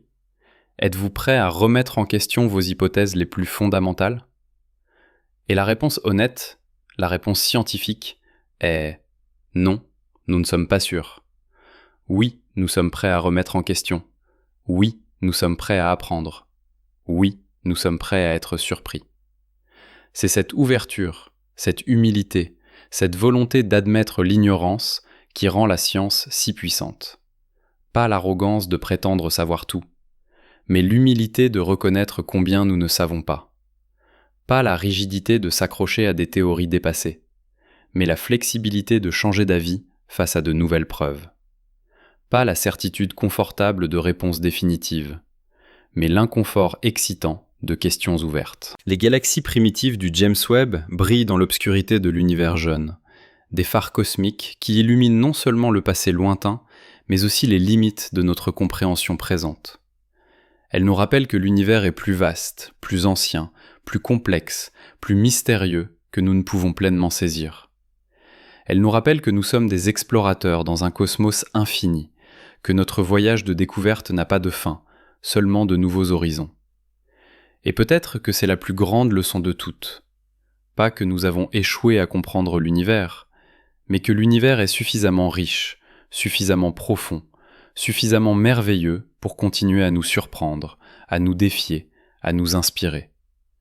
Que le voyage de découverte lui-même, avec toutes ses incertitudes et ses mystères, est ce qui donne un sens à notre existence en tant qu'espèce pensante dans un cosmos vaste et ancien. Les galaxies impossibles du James Webb ne sont pas un échec de la science. Elles sont une invitation. Une invitation à penser plus profondément, à regarder plus attentivement, à remettre en question plus courageusement. Une invitation à continuer le voyage, à franchir de nouvelles frontières, à explorer de nouveaux territoires de la connaissance. Une invitation à rester humble face à l'immensité de ce que nous ne savons pas, tout en restant audacieux dans notre quête pour savoir plus. Mais revenons maintenant à quelque chose de plus fondamental, quelque chose qui transcende les équations, les télescopes, les simulations informatiques. Revenons à vous, à moi, à nous, à ce moment précis où vous écoutez ces mots.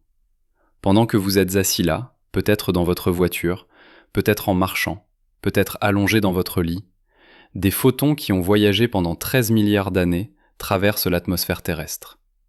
Certains d'entre eux, en ce moment même, frappent les miroirs dorés du James Webb.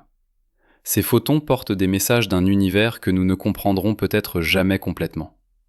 Mais voici ce qui est extraordinaire. Vous, une collection d'atomes organisés d'une manière particulière, Vous pouvez vous soucier de ces messages. Vous pouvez vous demander ce qu'ils signifient. Vous pouvez être émerveillé par eux. C'est peut-être le plus grand mystère de tous. Pas comment les galaxies se sont formées, pas pourquoi l'univers s'étend, pas ce qu'est la matière noire. Mais comment l'univers a-t-il produit des êtres capables de se poser ces questions ? Comment la matière inerte, les atomes sans vie, se sont-ils organisés en structures capables de contemplation, de curiosité, d'émerveillement ? Le neuroscientifique Christophe Koch a passé sa carrière à étudier ce qu'on appelle le quote 21. Comment l'activité électrochimique dans votre cerveau, les décharges de milliards de neurones, se transforment-elles en expériences subjectives ? Comment les signaux physiques deviennent-ils des pensées, des sentiments, des sensations ? Comment le cerveau crée-t-il l'esprit ? Nous ne le savons pas. Nous avons des théories, bien sûr. Nous avons des modèles sophistiqués de réseaux neuronaux. Nous pouvons cartographier l'activité cérébrale avec une précision croissante. Mais le saut de l'activité neuronale à l'expérience consciente reste mystérieux.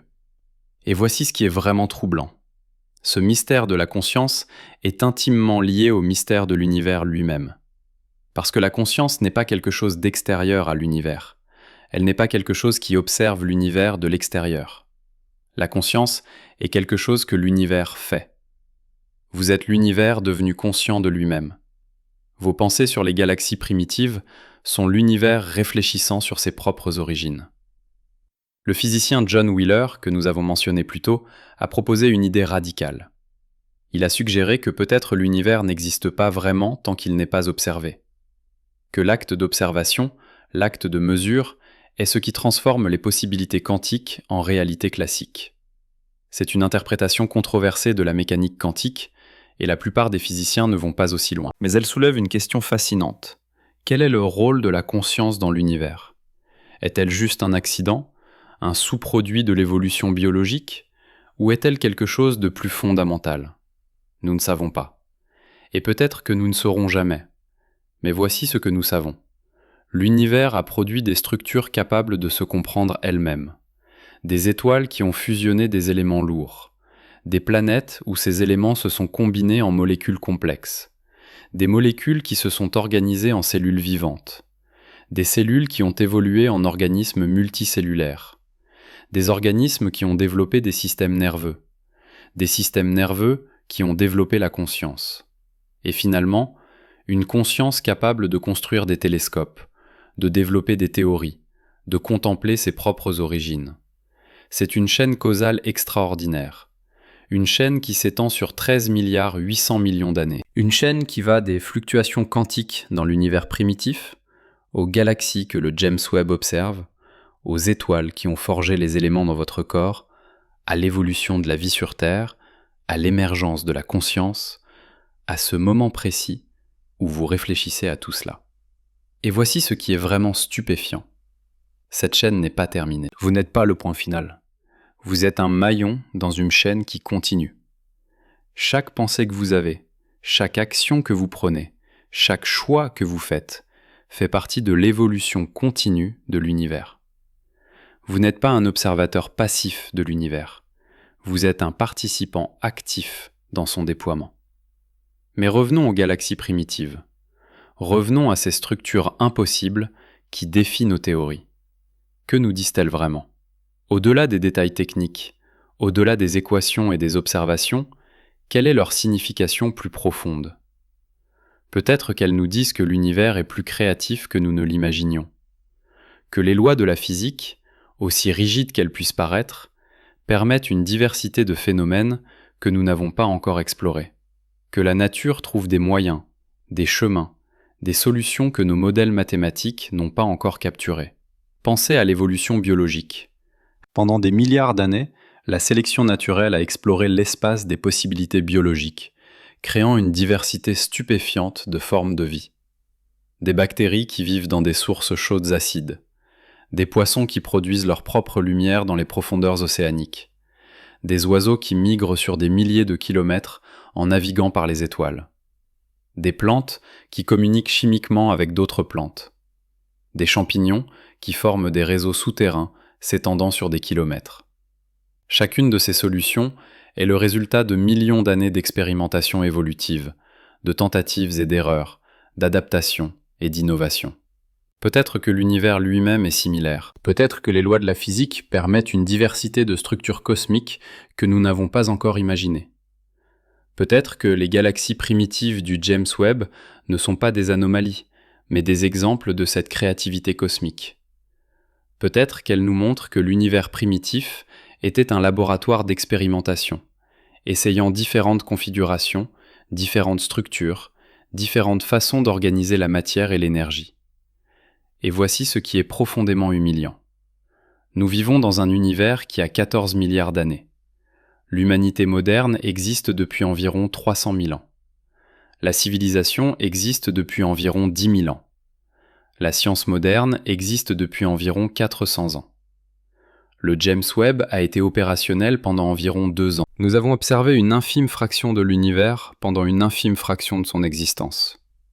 Et sur la base de ces observations limitées, nous prétendons comprendre comment tout fonctionne. C'est à la fois incroyablement audacieux et profondément humble. Audacieux parce que nous osons poser ces questions, nous osons construire ces théories, nous osons prétendre comprendre l'univers. Humble parce que nous reconnaissons que notre compréhension est limitée, incomplète, provisoire. Que chaque réponse soulève de nouvelles questions. Que chaque découverte révèle de nouveaux mystères. Le philosophe Socrate a dit « C'est souvent mal compris comme du nihilisme, comme l'affirmation que la connaissance est impossible. » Mais ce n'est pas ce que Socrate voulait dire. Il voulait dire que la vraie sagesse commence par la reconnaissance de l'ignorance. Que celui qui prétend tout savoir est un fou. Que celui qui reconnaît combien il ne sait pas est sur le chemin de la sagesse. La science moderne incarne cette sagesse socratique. Elle ne prétend pas avoir toutes les réponses. Elle ne prétend pas que ses théories actuelles sont la vérité finale. Elle reconnaît que notre connaissance est toujours provisoire, toujours sujette à révision face à de nouvelles preuves. C'est cette humilité épistémologique qui rend la science si puissante. Pas l'arrogance de la certitude, mais l'humilité du doute. Et les galaxies du James Webb nous rappellent cette humilité. Elles nous rappellent que malgré tous nos télescopes sophistiqués, malgré toutes nos théories élégantes, malgré tous nos superordinateurs puissants, l'univers garde encore des secrets.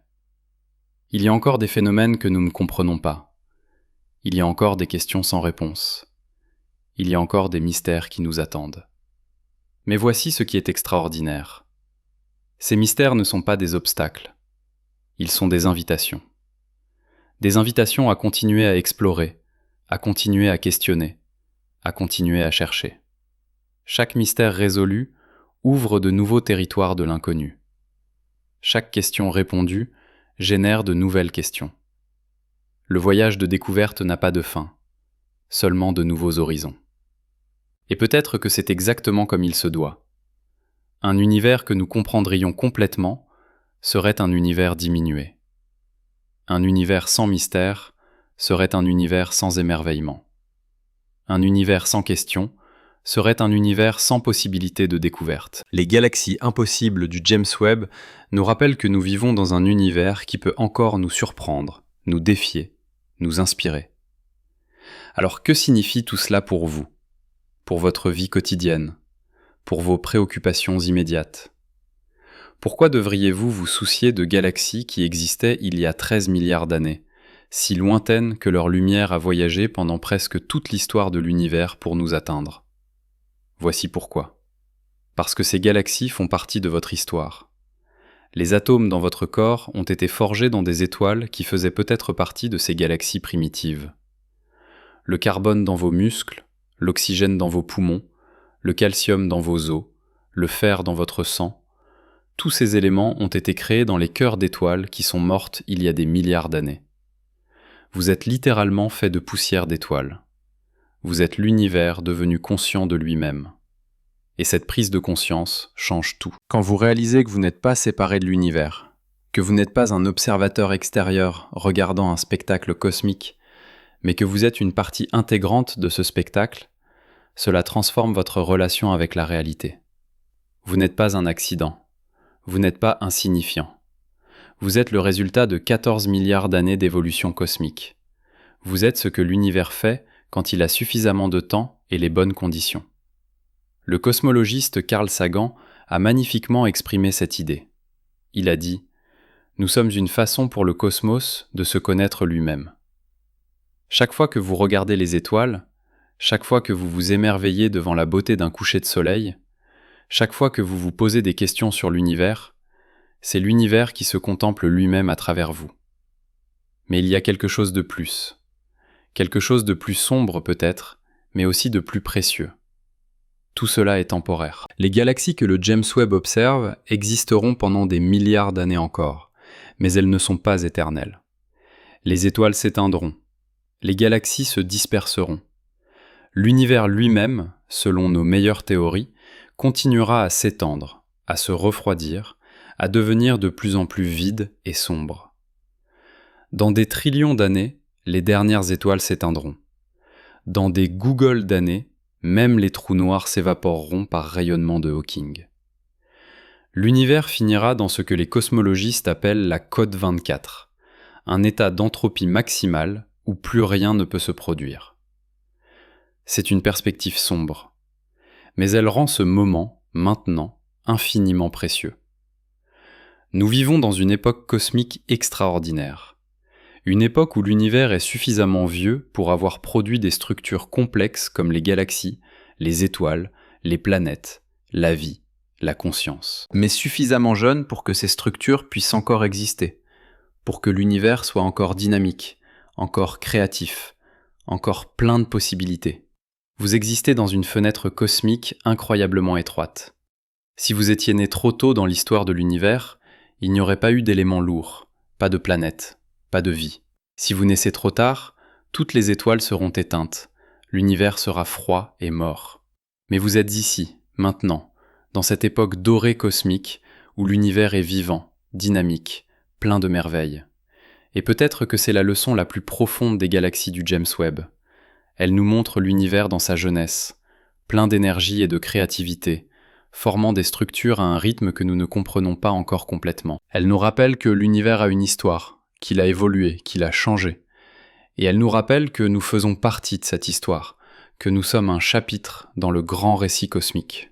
Mais elle nous rappelle aussi que ce récit n'est pas terminé, que l'univers continue d'évoluer, de changer, de créer de nouvelles structures, de nouvelles possibilités, et que nous, en tant qu'êtres conscients, avons un rôle à jouer dans ce récit.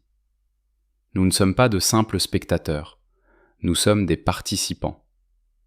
Chaque découverte que nous faisons, chaque question que nous posons, chaque théorie que nous développons fait partie de l'évolution continue de l'univers. Alors peut-être que la vraie question n'est pas « Pourquoi ces galaxies se sont-elles formées si rapidement ?» La vraie question est « Qu'est-ce que cela signifie de vivre dans un univers capable de produire de telles merveilles ? Qu'est-ce que cela signifie d'être une partie consciente de cet univers ? Quelle est notre responsabilité en tant qu'être capable de comprendre, même partiellement, le cosmos dont nous faisons partie? Ces questions n'ont pas de réponse simple. Elles ne peuvent pas être résolues par des équations ou des observations. Ce sont des questions philosophiques, existentielles, qui touchent au cœur de ce que signifie être humain dans un univers vaste et ancien. Mais peut-être que c'est exactement le point. Peut-être que les questions les plus importantes ne sont pas celles qui ont des réponses définitives.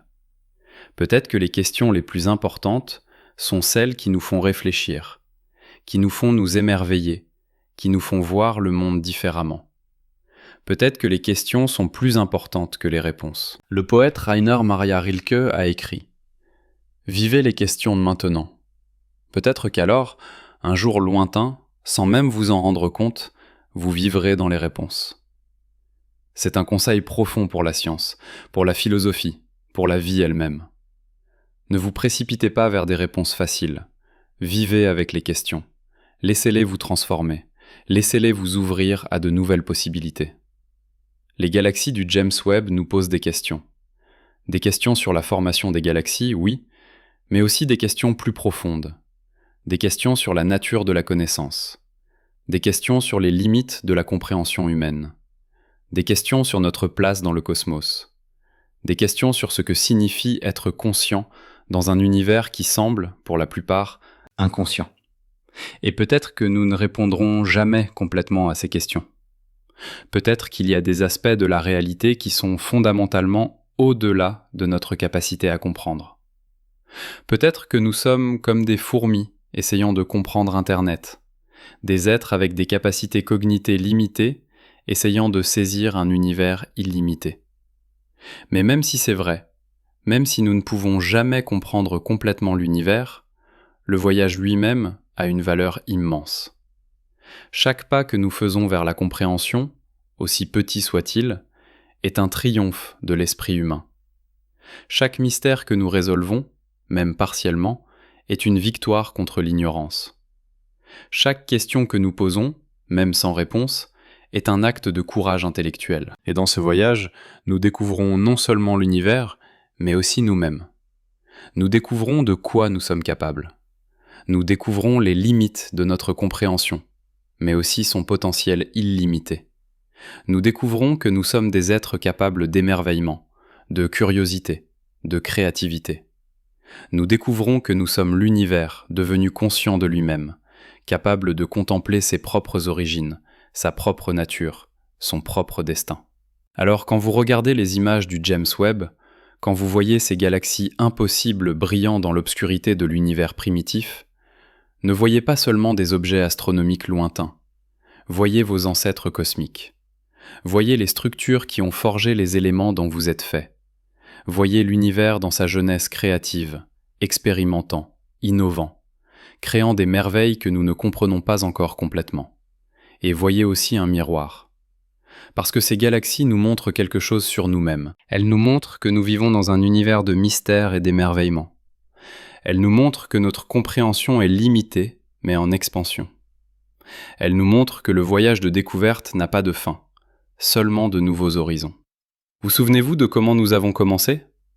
Avec des photons voyageant pendant 13 milliards d'années pour frapper les miroirs du James Webb. Avec la lumière qui entre dans vos yeux en ce moment, ayant voyagé pendant 8 minutes depuis le Soleil. Avec l'idée que vous êtes connecté à l'univers d'une manière profonde et intime. Maintenant, fermez les yeux un instant. Sentez votre respiration. Sentez votre cœur battre. Sentez la vie qui coule à travers vous. Cette vie, cette conscience, cette capacité à vous émerveiller et à questionner, c'est le cadeau le plus extraordinaire de l'univers. Vous êtes une partie de l'univers qui peut se connaître elle-même. Vous êtes la poussière d'étoiles devenue consciente. Et peut-être que c'est la réponse finale, si tant est qu'il y en ait une. Peut-être que le sens de tout cela, les galaxies impossibles, les mystères cosmiques, les questions sans réponse, n'est pas dans une théorie finale ou une équation ultime. Peut-être que le sens est dans le voyage lui-même, dans l'acte de questionner, dans l'émerveillement que nous ressentons face à l'immensité et à la beauté de l'univers, dans la connexion que nous ressentons avec le cosmos dont nous faisons partie. Les galaxies du James Webb brillent dans l'obscurité, des phares d'un passé lointain, nous rappelant que l'univers est plus vaste, plus ancien, plus mystérieux que nous ne pouvons pleinement comprendre. Mais elles nous rappellent aussi que nous sommes ici, maintenant, capables de voir ces phares, capables de nous émerveiller devant eux, capables de nous poser des questions à leur sujet. Et peut-être que c'est suffisant. Peut-être que les questions sont plus importantes que les réponses. Peut-être que le mystère est plus précieux que la certitude. Peut-être que l'émerveillement est plus profond que la compréhension. L'univers garde ses secrets, mais il nous invite aussi à les chercher. Et dans cette recherche, dans ce voyage sans fin vers la compréhension, nous trouvons non seulement des connaissances sur le cosmos, mais aussi un sens à notre propre existence. Nous sommes les explorateurs, nous sommes les questionneurs, nous sommes l'univers se connaissant lui-même. Et c'est, peut-être,